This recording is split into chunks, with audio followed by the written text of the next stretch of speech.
Let's compare the Panasonic Lumix G7 and the GX80.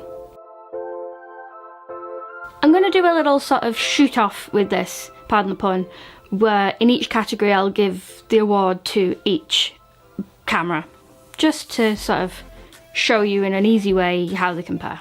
First of all, looks and size and the physicality of the camera. The G7 is a more traditional body and it's much lighter than the GX80 despite it being slightly bigger. The GX80 I think is more stylish and feels better built because it feels a little bit heavier in your hand, and even though you don't have the traditional grip, it is quite easy to hold.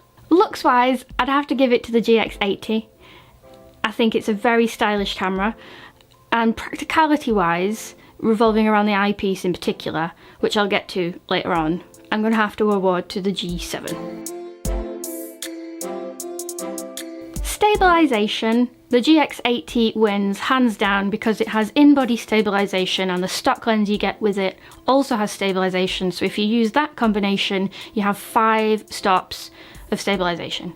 Blooming awesome. And it works incredibly well. It's great if you put it on a gimbal, it's great even if you want to shoot handheld, and it's great for low light situations.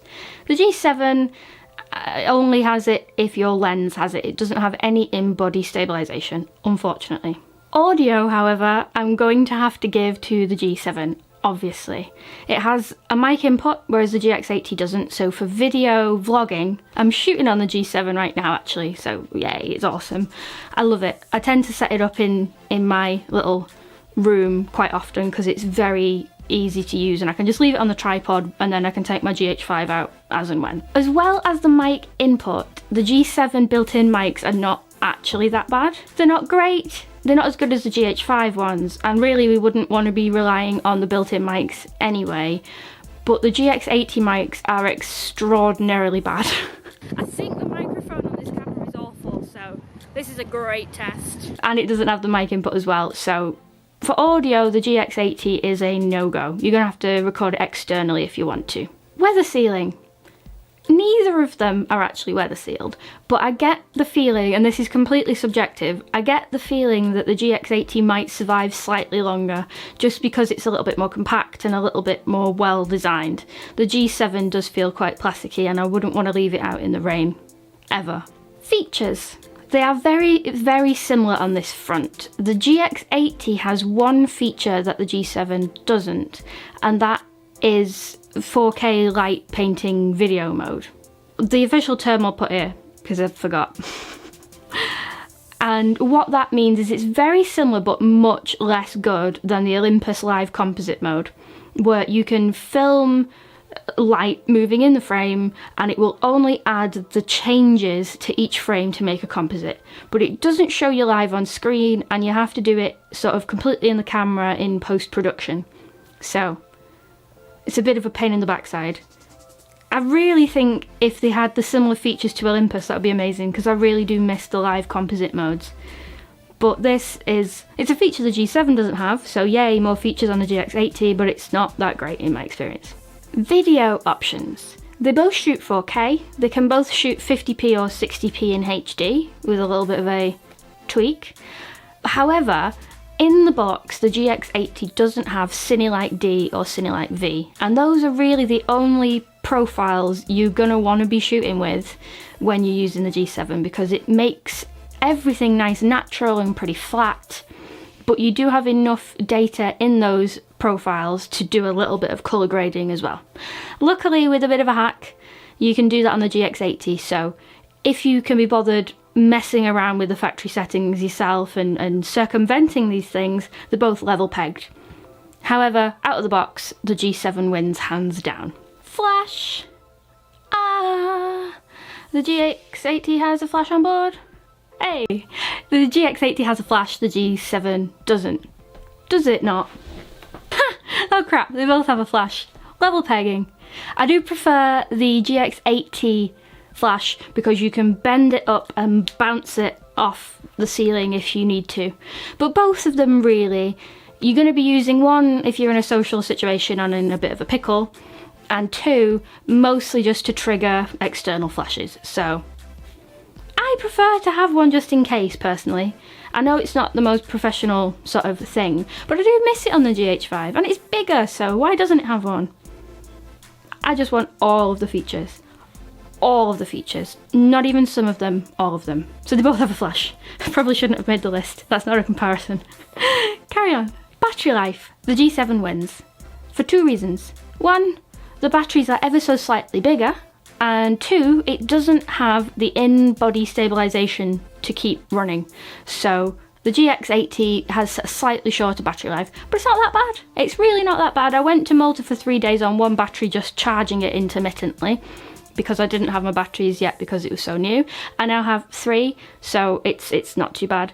And I'd rather have slightly less battery life and in-body stabilization than really good battery life and no stabilization. So for battery life length, the G7 wins, but I'd rather have the features in the GX80. I got a bit waylaid then. We'll move on. EVF. I mentioned this very briefly earlier. They both have electronic viewfinders, which I adore. I don't see myself going back to optical now. I'm too used to them, and I really like the features that they can give you. The issue with the GX80 is because it's such a slim build, you often find your nose against the screen, and because it's a touch screen, you move the blooming focus points. So many times I've been trying to take a photograph and the focus square has ended up right in the corner where my nose was a minute ago. And it's really annoying. And I haven't yet figured out a way of turning that off. I don't think you can turn that off. So you do have to be very aware of what you're touching when you use the EVF. And you have to get right up close to the GX80 viewfinder. I don't find it too much of a problem myself, though comparing that to the GH5, which looks like a blooming 4K cinema room in the eyepiece, it is quite small and dainty. And I also think if I wore glasses, it would be quite hard to see through because you have to get so close to it. If anyone has a GX80 and wears glasses, let me know below how it affects whether it is an issue or not. So for EVF, G7 wins. Screen. You've got the flippy out screen on the G7 and the flippy down screen. It's not even down. You have a slightly articulating screen on the GX80. If it had a flippy screen, I think that camera would be very nearly perfect. Flippy screen and a mic input and I would be over the moon. So I'm gonna have to give it to the G7. Image quality, this is quite a simple one. They both have very, very similar sensors. They're both 16 megapixels. The GX80 has a slight advantage on paper because it doesn't have an anti-alias filter, which means on paper again, it's supposed to be 10% sharper than the G7. But I haven't really seen much of a difference. The dynamic range is the same, the colours seem to be very similar, and they're both 16 megapixels, so I wouldn't let that sway you either way. It's not like you jump in from the 20 megapixels to from the 16, you know, it's very level pegged. But on paper, the GX80 wins, so we'll give it to the GX80. Because of the small form factor, which if you are looking at the GX80 is probably very much a plus point for you, you do sometimes feel a little bit unbalanced if you put larger lenses on the GX80. But because the G7 has the better handle grip, it doesn't feel as unnatural on the G7. Similarly with flash guns, I feel like I should hold the camera by the flash gun when it's on the GX80, whereas on the G7 it feels relatively normal. But again, if you're looking at the GX80, you're probably looking at a smaller camera for that reason, and you're probably not going to bulk it out with all of these big lenses and accessories. So there we go. Those are the comparisons and which camera wins on which point. Though bear in mind, neither of the cameras win overall. It really depends on what you want to use it for and how it would fit into your workflow. For me, I love the G7 as a second body camera for video, for this vlog sort of scenario, and it's very light, lighter than the GX80 to take out and about if I'm going walking. I love the GX80 because it's small, it's stylish, you can fit it on the Crane M, and with the in-body stabilization it's really good for video B-roll and also for tricky low light photography. So pros and cons to both, love them both. Most people don't need both, but I have camera hoarding issues, as you're probably aware if you know this channel. Cue that very silly Instagram story that I put up a while ago.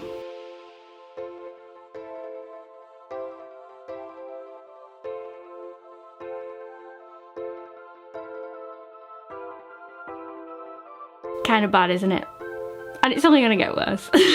So thank you for watching. If you have either of those cameras, tell me what you love about them, tell me what you change, and see you soon.